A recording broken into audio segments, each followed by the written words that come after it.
What's going on, guys? I'm really happy to be here, joined by my friend Jacob and his channel, Robski Football. I'll let him introduce himself, and we're going to be talking all things Premier League. What's going on, Jacob? Yes. All good, Josh. All good. How's things on your end? Oh, your end. Everything going well? Better now.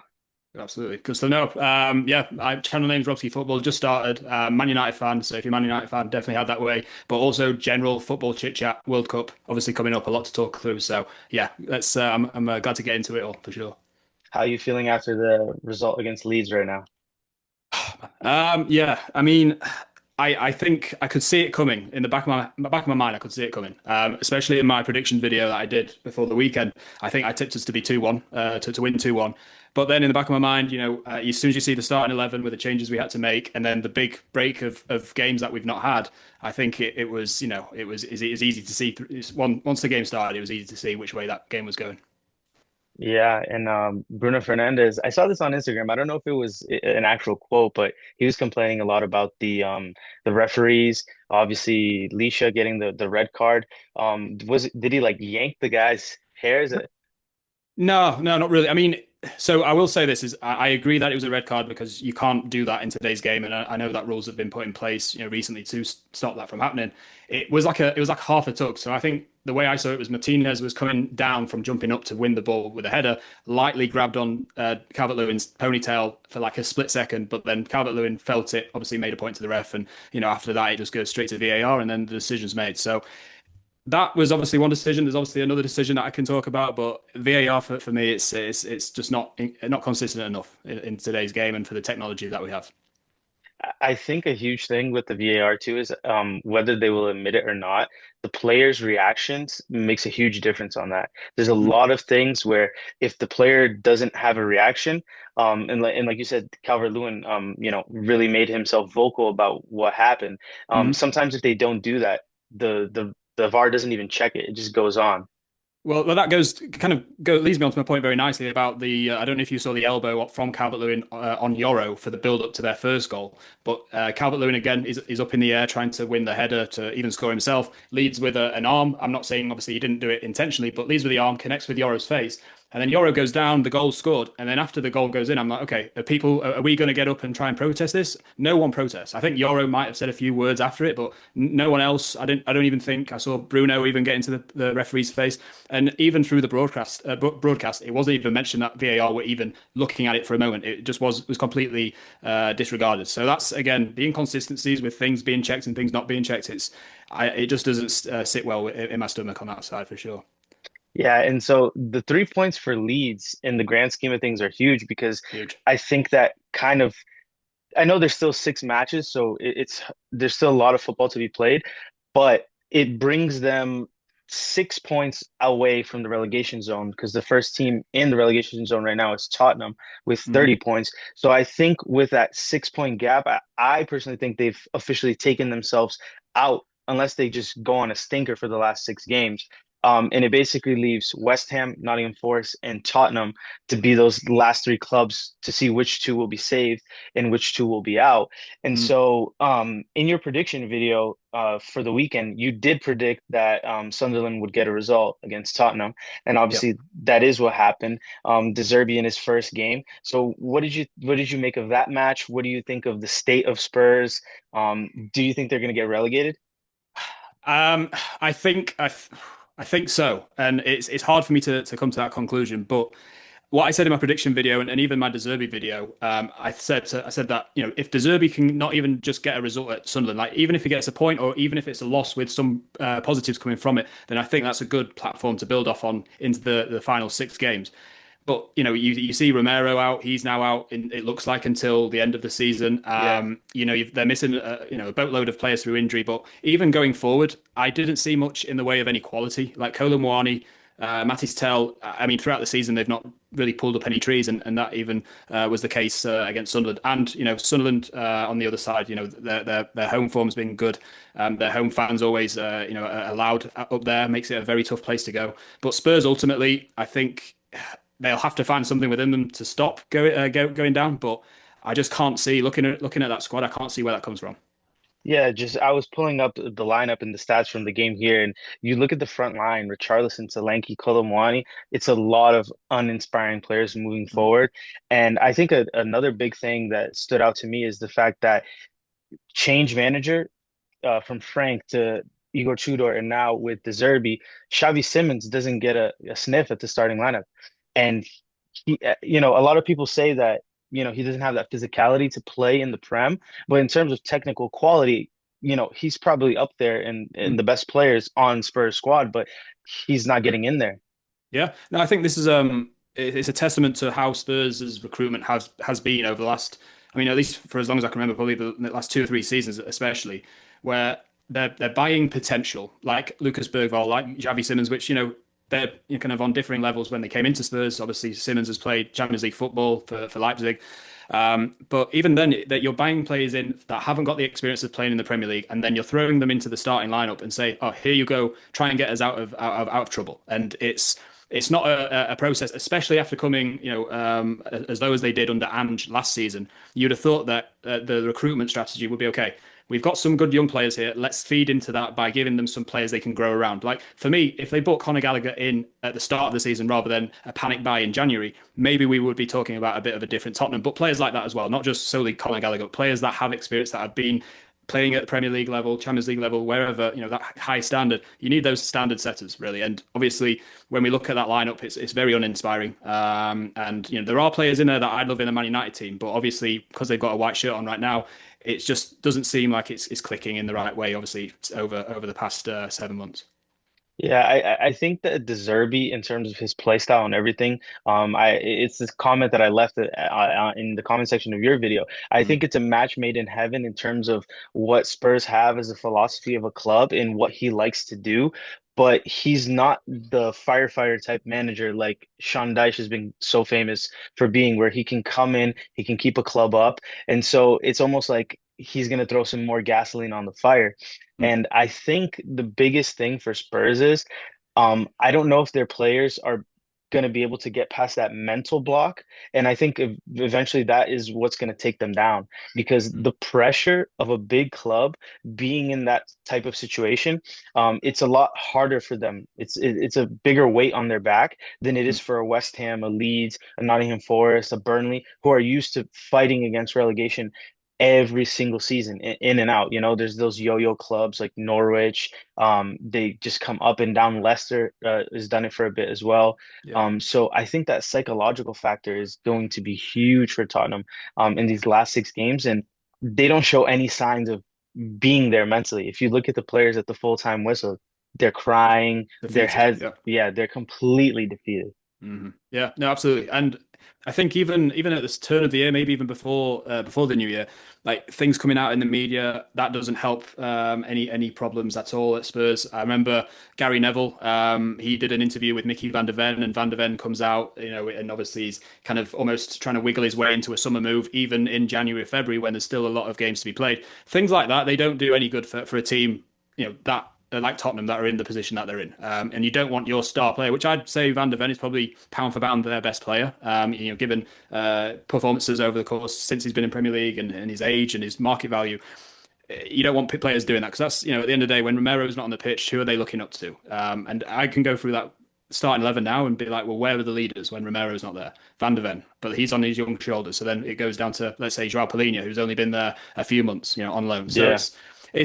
for many reasons. There's a lot of issues that should have been ironed out by recruitment throughout the summer, and even partway through, the second half of the season under Ange as well. So it's not looking good. I think they could still pull up a few trees and get some points together, but I can't see it, especially with the run of games they've got coming up. It's going to be a tricky one. Yeah, so I guess that would be the next thing here.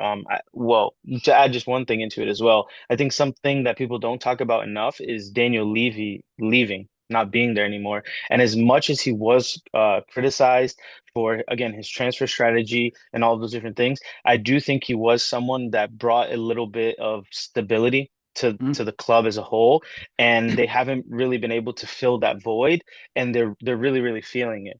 And absolutely. so the last 6 matches for Tottenham are Brighton at home, away at Wolves, away at Villa, home against Leeds, away at Chelsea, and to finish off, they play Everton at home. So, I mean, looking at it, obviously, I'll let you say what you think, but looking at it, obviously, the only games that look like more accessible games are going to be Wolves and Leeds. Absolutely. Yeah, 100%. I mean, going into that first game that's coming up this weekend, Brighton. I mean, Brighton are on a good run themselves. I think they've won seven of the last eight. Obviously, they had a good performance at the weekend at Burnley, who are obviously going down themselves already. But yeah, when you look at that top, even that second game that's coming up away to Wolves, like Wolves, yes, they're mathematically probably down already or close to it, but they're still a team that can surprise. They beat Aston Villa, they beat Liverpool. Yeah. Who's not going to say they're going to beat Tottenham against an unconfident Tottenham team in this vein of form? Aston Villa moving on, they're trying to chase for Champions League spots. Leeds themselves, as we've just discussed already, they're looking to just give a bit of a cushion for safety for next year. And then Chelsea and Everton, both of them, on and off the boil, but again, they've got quality in the team, both of those sides, and could cause Tottenham a lot of problems. And yeah, it just doesn't look too good. Doesn't look good at all. And we'll see. I think De Zerbi has the tactical nous to pull them through this, but the question is, will the players buy into it? Will they, put their put the tools down and actually get to work and get into that mentality of, okay, we know we're in this position, but it's our job to save our careers, because if not, next year, if they don't move on, they're on half their salary. So it's their it's their destiny to be fulfilled. So I think what a lot of fans will look at too is a lot of these players, maybe, and this is a criticism that comes again from the fans, is these players don't care because even if they do get relegated, they'll just find a move, you know. yeah, They'll move on somewhere, especially someone again like Van de Ven, who is a pretty touted player, has a high market value. So if Tottenham do go down, the chances he stays are so slim because someone's going to come in and try to get him on a discounted transfer fee. But it'll be interesting. I think that game at Stamford Bridge is going to be very interesting as well because mathematically that could be the game that relegates Spurs. And exactly. Yeah. I've seen a lot of Chelsea fans talk about it. Someone who's been very, very vocal about it is Rory Jennings. And Mm. he says that for him, if they can relegate Tottenham at Stamford Bridge, it would be like winning a trophy. So it would be, again, going into that game, a rivalry, things can work out in Tottenham's favor as well because form kind of goes out the window when it comes to a rivalry match like that. But that's definitely going to be a very interesting game to see also where Spurs are at that point. Absolutely. I mean, Rory Jennings, first of all, he says a lot of stuff. So I wouldn't read too much into it, but I get what he's getting at. Obviously, it's a big London derby. Obviously, it'll be made sweeter with the prospect of relegating a London rival. But yeah, Chelsea on their side, they have a lot to do themselves. They are 4 points adrift of Liverpool in fifth. I think if they don't get Champions League football for next season, financially, obviously, a lot has been said over the past couple of weeks financially for Chelsea, but that's going to be, one of the nails in the coffin, for Chelsea from a financial point of view. I mean, I'm sure Todd Bowley, I don't know. I'd be surprised if Liam Rosenior stays in the job, but I also wouldn't be surprised if he stays in, if he does stay in the job. But then Chelsea Chelsea have a switch of kind of recruitment strategy because right now it's kind of almost similar to Tottenham. They're buying all these, I mean, a lot more than Tottenham. They're buying a lot more young players, but it just doesn't seem like they have an identity. You couldn't. It's almost like Pep Guardiola's rotation. You never know what starting 11 is going to come out for Chelsea. It could be Garnacho, it could be Gittins XYZ, Pedro Neto, and it just doesn't feel like it's a gel together squad. And that's why obviously we see them right now where they are in sixth. So yeah, it's going to be a big game, that one for sure. Could be one that makes a lot of headlines. They're going to be crossing their fingers that Aston Villa can win the Europa League so that there Mm, opens up another Champions League spot. But yeah, mm. right now they're sitting in sixth, and they are 4 points behind Liverpool with 52 points, who have also been having just a stinker of a season. But to move from one side of North London to the other, Mm. but it seems that the problem is the same for both sides of that part of London, where the psychological weight is just weighing down on both the teams. Arsenal lose at home to Bournemouth this weekend and basically completely open up the title race again. Um, did you watch that match? What did you I think? Yeah, yeah. In parts I watched it. I can't say I watched the whole match, but in parts, I think I caught Alex Scott's first goal. Sorry, Alex Scott's goal in the second half, but I watched the entire first half. But yeah, I mean, credit to Bournemouth, first of all. I didn't have them down to even get a point at the Emirates. I thought Arsenal would come back from obviously weeks prior, losing in the Carabao Cup final, losing and then obviously getting that win against Sporting away. I thought they'd come back, recollect themselves, find a little bit of confidence the way they applied themselves in Portugal, and then trying to get a positive result out of this one. But my God, like Bournemouth, they did all the things right. I think they were pragmatic when they needed to be. They took their chances. Their link-up play, especially for that Alex Scott goal, was phenomenal. Evan Nilsson, I don't think he gets a lot of praise, but for his link-up play on the floor, I think he's very good. But yeah, for Arsenal, I mean, I guess I could say I saw this coming, but more so when obviously they lost the Carabao Cup final. I think Pep Guardiola, kind of similar to what happened against Chelsea this weekend. Pep Guardiola set out his team in the first half to just withstand any pressure, withstand the ball. Let maybe Arsenal have most of the ball in the first half. Let's see what they do with it. Second half, come out the traps flying. You saw City come out the traps flying against Chelsea, scored three, and just dominated that whole second half. The same with Arsenal. I think Bournemouth did that very well. They executed their game plan very well. And then when you look at kind of Arsenal against Southampton, psychologically for me, that team selection was all wrong. You put players that have started frequently in the starting 11 on the bench against the team that it seems through your team selection you've disrespected. You pay the rewards on that side for not putting your team out, get dumped out the cup, and then psychologically for me, that says to the bigger players like Declan Rice, like, okay, yes, we're competing on three fronts after getting shunted out of the Carabao Cup, and then we're not picking our first 11 to get through to a quarter final, sorry, a semi final of the FA Cup. And it's just psychology for me. Arteta made that wrong decision, and then that's carried on through into the Premier League now throughout the players. And you could see the players against Bournemouth; they were all looking at each other like, what the heck's going on here? And psychology is a big thing in sport, and whether that carries on or not is obviously remains to be seen. But it's going to be very interesting. I mean, big game this coming weekend. I think as it stands, City have got the upper hand, but it's going to take a huge turnaround in mindset for Arteta and the guys to get a result. But I'm sure that's what we're going to go into right now, huh? Yeah, I honestly can't remember a match that has been of this magnitude in the Premier Mm, League for a while. Just for the sheer fact that usually the winners running away with it. Liverpool right. ran away with it the year before. City ran away with it for 4 seasons. So it's been a while since it's kind of come down to the wire like this. And obviously, so the table right now is City is in second, Arsenal in first by 6 points, but City have a game in hand. Mhm. So if Arsenal were to lose at the Etihad this upcoming Sunday, they would be 3 points ahead of City with a game in hand. So basically, if City win, everything is going to turn into their favor, and it's going to be out of Arsenal's hands. Mhm. It's going to be who's going to be able to win the most out of the remaining 5 matches, and for City, obviously six.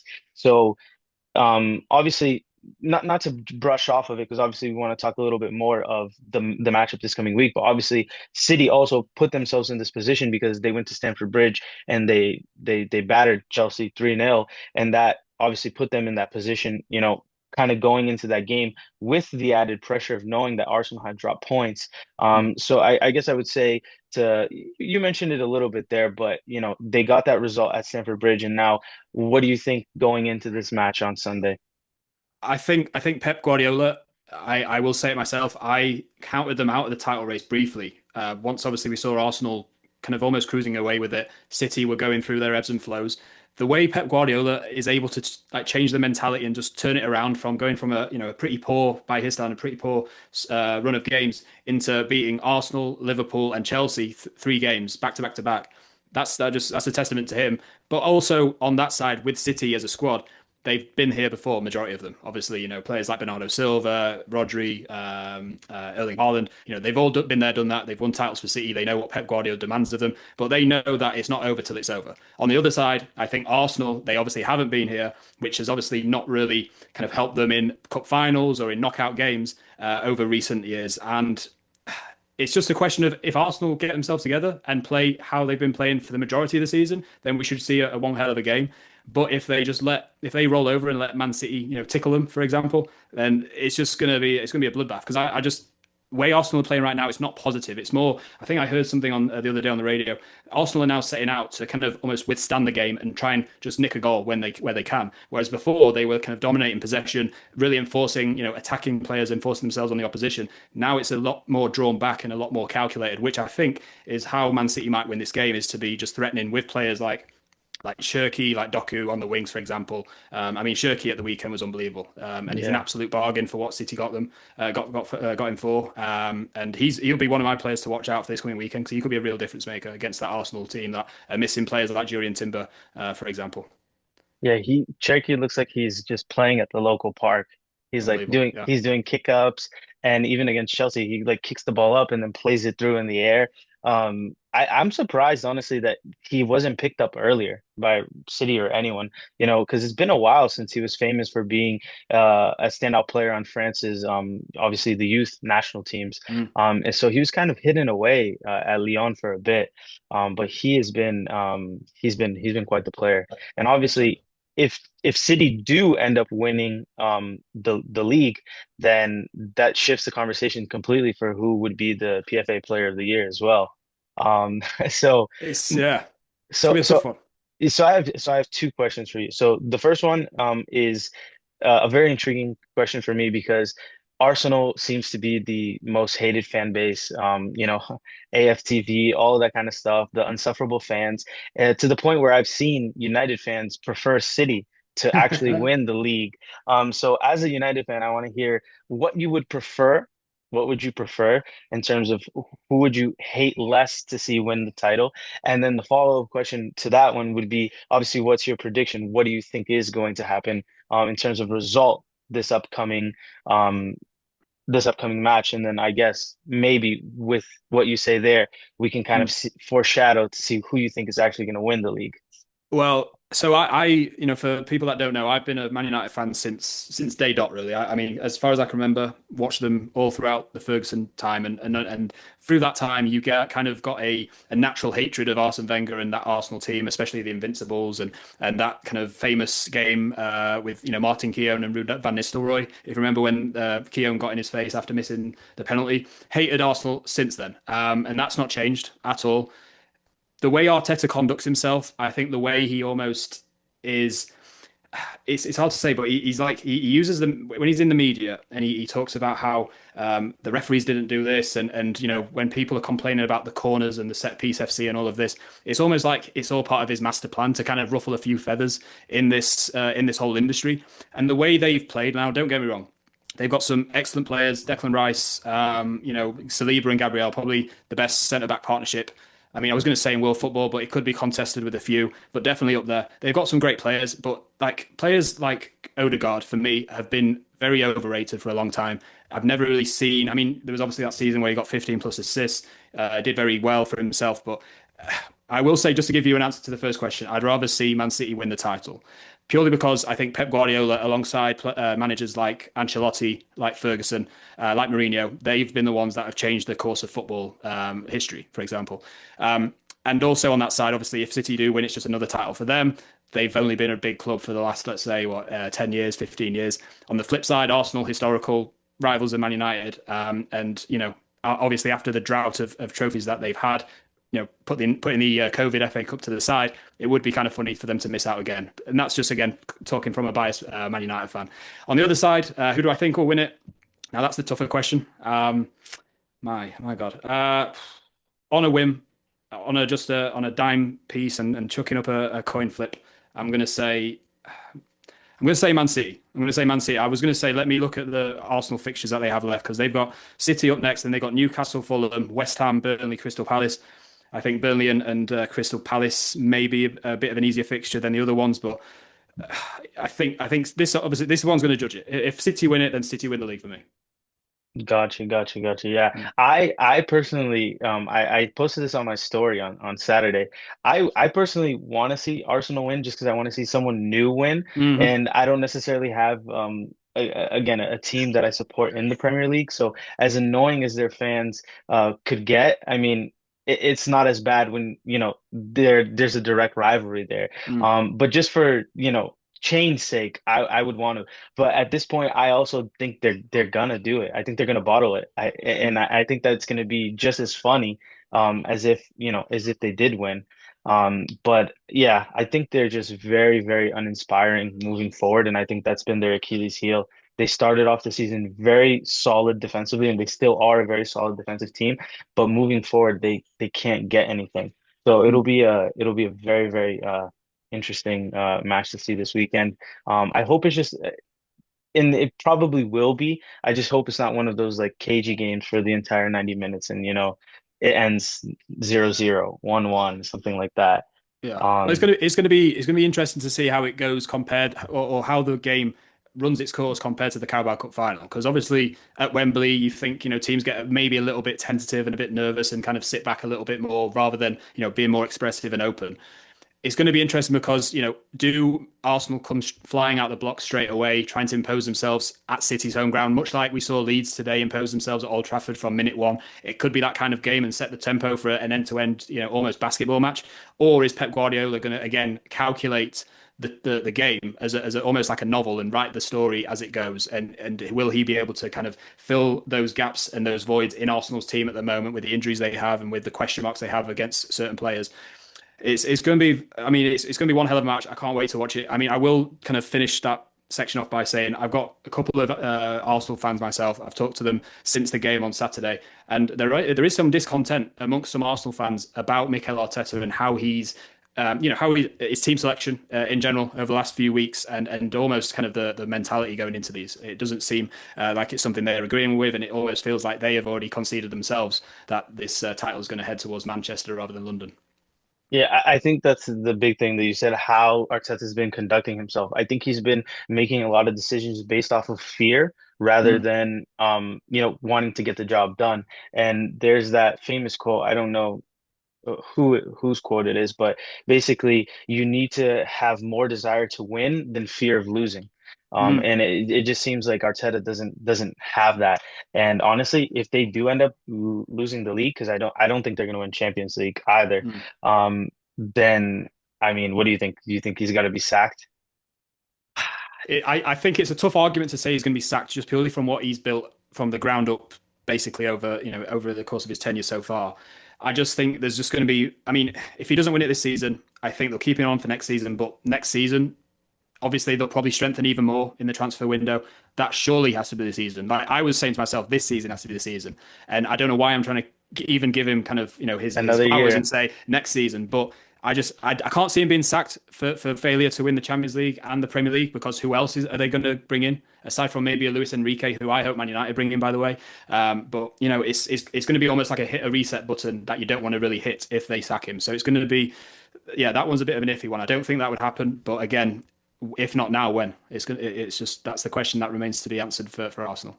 Yeah, I mean, I was saying this at the beginning of the season, before the season even started, that I think that if he didn't get them across the line this season, he probably had hit the ceiling of his job there. But Mhm. so, I mean, I'd definitely sack him if he doesn't. But if the board will actually do that, I guess that remains to be seen. But before we do finish, because our time is running out here, but any last things you want to say? I just want to, again, thank you for coming on, and Absolutely. obviously ask everybody to go subscribe to your channel. You did just finish filming a match reaction for Leeds Man United, so go ahead and see that, and I'm sure he's going to be releasing a lot of content based on the results this weekend. Absolutely. Yeah. I'll upload that match reaction video soon. That'll hopefully be a thing that I do after each Man United game week. Definitely going to be bringing up some prediction videos for the remaining course of the Premier League weekends. And then, yeah, importantly, going into the World Cup, I can't wait to do these preview videos for the groups and my predictions for those. That's going to be an exciting time. Here in America, it's going to be almost like a party time. So very much looking forward to that, but also the content to follow as well. Awesome, awesome.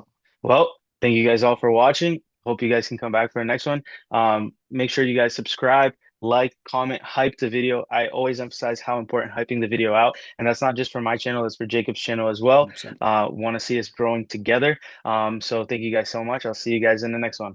Awesome. Thank you, guys.